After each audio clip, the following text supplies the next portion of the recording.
अस्सलामुअलैकुम। आज मैं आपको हलीम की रेसिपी देती हूँ। 1 गिलास हमने जौ लिया है और 1 गिलास हमने गेहूँ लिए हैं। 1 गिलास हमने चने की दाल ली है, माश की दाल, मूंग की दाल और मसूर की दाल, तीनों मिला के 1 गिलास लिए हैं। हल्दी हमने 1 चमचा ली है, नमक हमने 1 चमचा लिया है। एक पतीली में हमने जौ डाल दिए और गेहूँ डाल दिए और जो दालें हमने अपनी भिगो के रखी थी वो भी सब डाल दी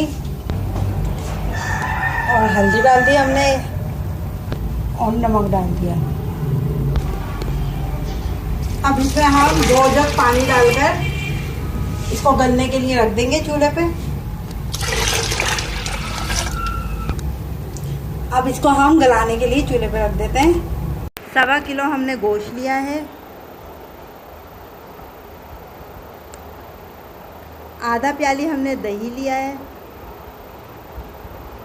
3 चमचे भरकर हमने लहसुन अदरक का पेस्ट लिया है, 2 चमचे हमने गरम मसाला पाउडर लिया है, 1 चमचा हमने नमक लिया है,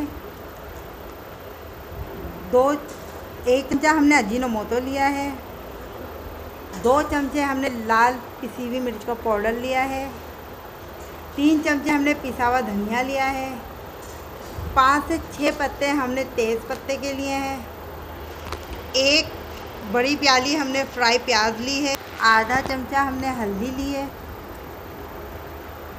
10 से 12 हमने हरी मिर्चें ली हैं। एक पतीली में हमने गोश्त डाला, लाल मिर्च पाउडर डाल दिया, धनिया पाउडर डाला,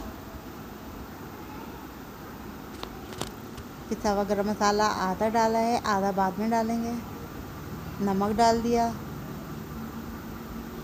लहसुन अदरक का पेस्ट डाल दिया, तेज़ पत्ते डाल दिए और ऑयल डाल दिया और दही डाल दिया,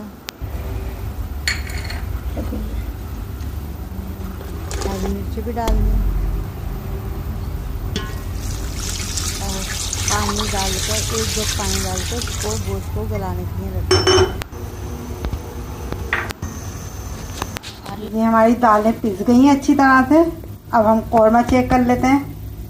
हम प्याज डाल देंगे। अब हम अपना जो गोश्त है हमने हलीम का जो लिया है इसको हम रेशे कर लेंगे। इस गोश्त को अलग निकाल कर रेशे कर लेंगे। हरी मिर्चें अलग कर लिए और ये गोश्त हमने अलग कर लिया है। इससे हम बारीक रेशे कर लेंगे ऐसे करके। ये रेशे हमने कर लिए हैं गोश्त के। अब ये हम कौरमे में मिला के मिक्स कर देंगे।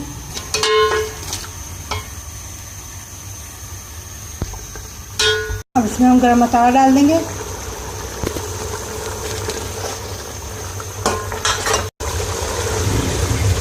कौरमा तैयार हो गया है। अब इसे हम दालों में मिक्स कर देंगे। ये हम इसमें डाल देंगे।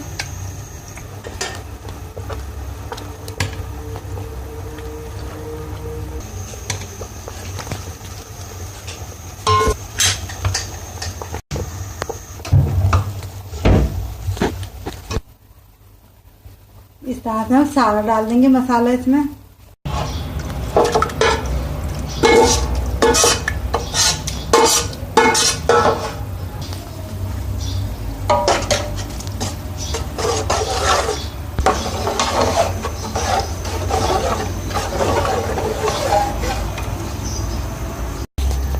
इस तरह से हम इसमें घोटा लगाते रहेंगे ताकि हमारा हलीम गाढ़ा और यकजान हो जाए। ये हमारा जो है अच्छी तरह से घोटा लग चुका है हलीम में।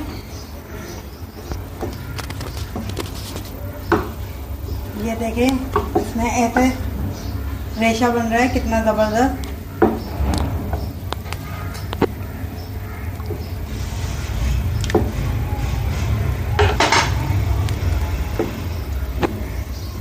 ये हमारा तैयार हो गया है।